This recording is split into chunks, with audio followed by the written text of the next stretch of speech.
get us started, you need a couple of things. You need to make sure that you have your spoon. You've got your fabric, and please iron your fabric. Some of you guys have a tendency to think that, oh, wrinkly fabric will work out for this, but it will not. It's gonna not go great for you. You need some Citra Solv, and we are gonna be using cotton balls as well.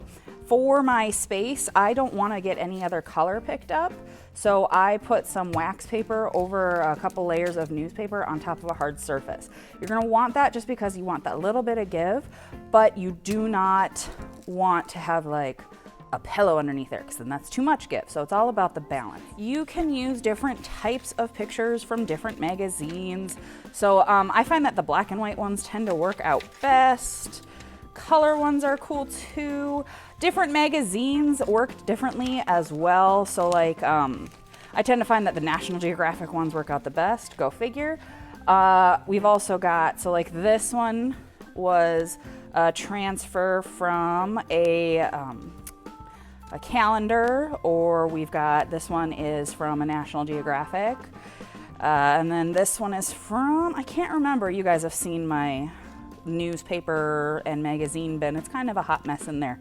So just make sure that it's got plenty of contrast to it. And if it doesn't work, you can always try again with a different one.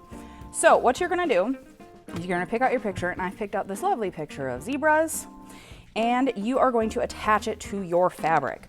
Now, some people like to tape, some people like to pin. I prefer to pin simply because I don't like that adhesive stickiness that the tape can sometimes leave behind. So I try to find kind of just the corners to pin it in. Try to leave at least one corner not pinned, or someplace, because you are going to want to peek, because that is just how we roll. We like to peek. And so like this picture would have worked well too, but I like the zebras. So I'm just going to pin it. And now it's time to get messy. All right, now, so we're gonna flip it over, and we are going to use our Citra Solv. Now this is a chemical. It is not the world's most toxic hardcore chemical, but it is still a chemical, so we are gonna wanna be careful. It's gonna smell, I mean, it smells like oranges, and it's like obviously a cleaner, but it's not so overpowering that it's just the worst thing in the world. However, that being said, you want to make sure that there's ventilation. So if you're doing this at home, maybe like open a window or something. In the classroom, grab one of the classroom fans that we have lying around. But don't sit there, and this isn't like when you guys grab my markers and my Sharpies and you're like, oh, they smell. No, we don't want to sit there and sniff this. And you're not getting it all over your hands or anything. We're just going to use a little bit at a time. So we're going to put a little bit on our cotton ball. And I find that dabbing works best, because if you try to spread it, what's going to happen is you're going to kind of wrinkle your fabric, which I did on one of them. I don't have it nearby, I don't think, but it ended up with like I got like a mirror, not a mirror, like a ghost effect on it, where like I got the image in two different spots, which can be cool, but also not exactly what you're going for the whole time. Now, also, you'll find with some of them, as you can see while I'm doing this, that you can kind of start to see the picture underneath through. If the paper is thick enough, it shouldn't be an issue. But for some of them, for some magazines, that paper isn't thick enough. So for example, on this one right here, I ended up stopping a little early because I had the whale, but then it was starting to get the words from the other side. But so that does happen, and this one's one of the ones that has stickiness on it, which is why I don't use it so much.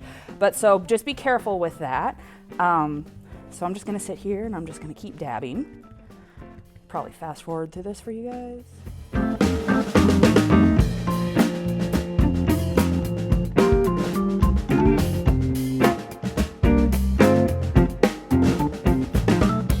Have it mostly covered. What I'm gonna do is, instead of going right on it, because I don't want to move the fabric around too much, I am just gonna grab one of my pieces of printer paper.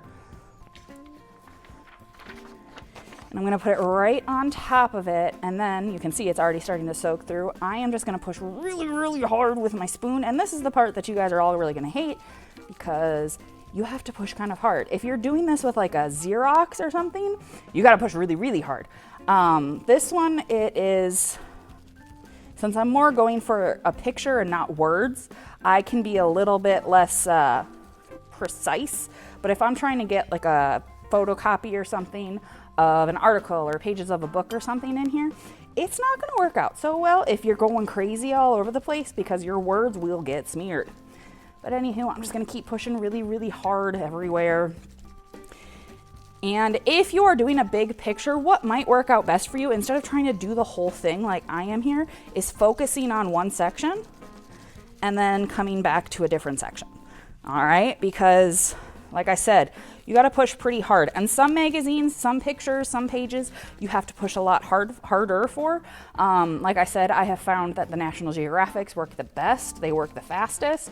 And as I know that with some of you kiddos, you know, our patience is in very short supply. So you can see when I pull this off, it's starting to come through there, and you can take a little peek by pulling up the side. And oh, this one's not going because I didn't push down as hard. Over here, it's starting to transfer more. And if you need to, you probably don't.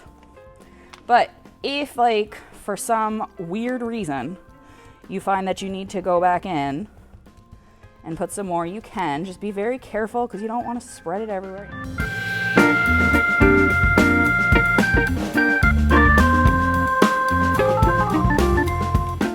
All right, now what you can also do is you can flip it over and push from the other side, but I will point out to you that you are gonna smear that.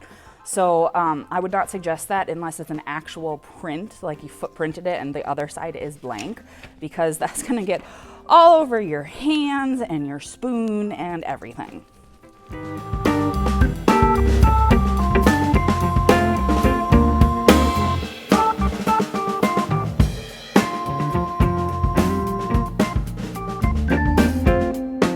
gonna call this good. We're gonna take our pins off.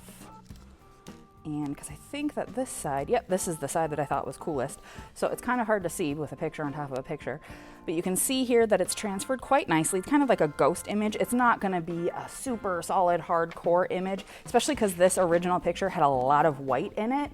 If I look at, I have another one here. So this one was also from a National Geographic, and you can see that there's a lot more definition. There was a lot more gray and black in this one, so this one transferred a little bit better. So what I'm gonna do with this one now is I'm gonna rinse it a little bit, but not too much, and then I am going to iron it so that it will kind of stay there. Once that is done and it's fully dry, you can then use it in one of your projects.